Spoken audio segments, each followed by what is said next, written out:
Les suppliciés ont hurlé au dernier moment. Surtout, n'oubliez pas de raconter ce qu'on nous a fait. Surtout, raconter. Et pendant 48 ans, je ne l'ai pas fait. Ce n'est pas une chose très facile de parler de cette époque-là. Dire l'indicible.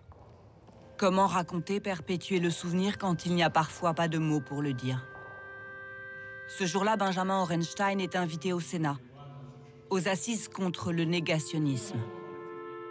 J'ai fait 7 camps en tout, Auschwitz entre autres, et comme prime, la marche de la mort.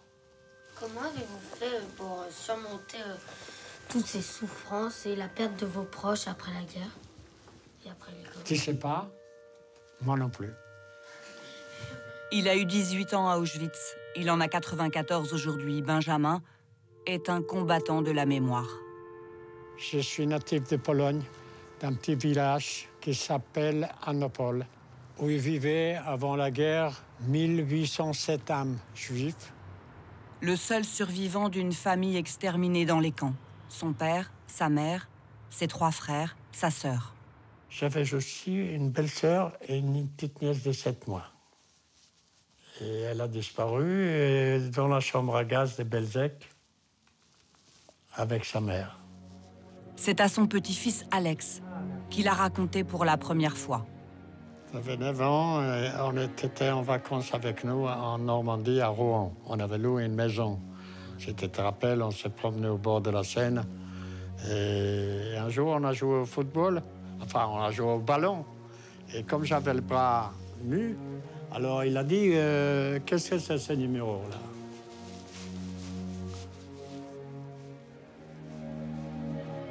Est-ce que vous vous souvenez de ce moment-là, Alex?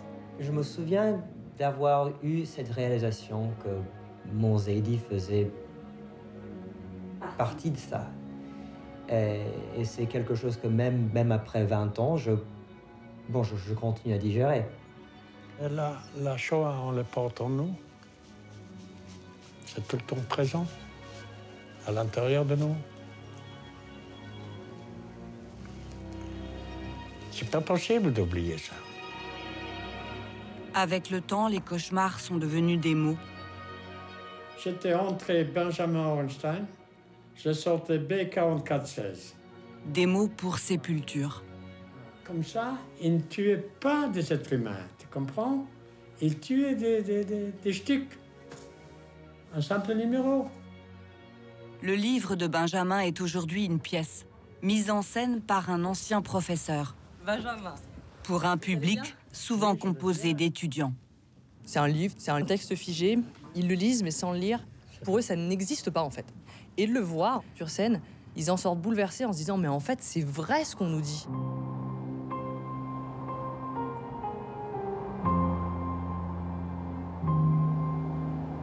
Viens vers moi. N'aie pas peur. Stop. À genoux.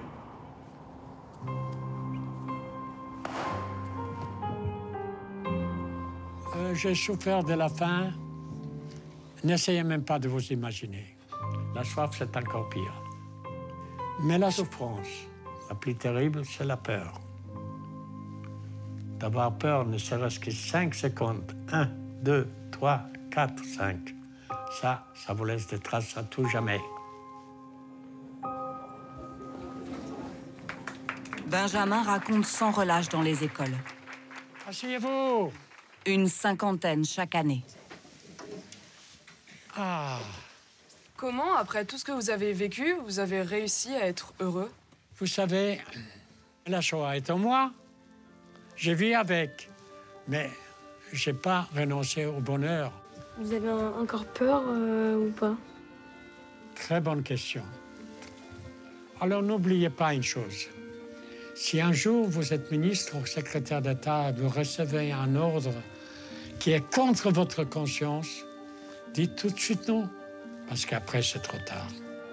Et à partir de cet instant, vous êtes devenus tous des témoins des témoins.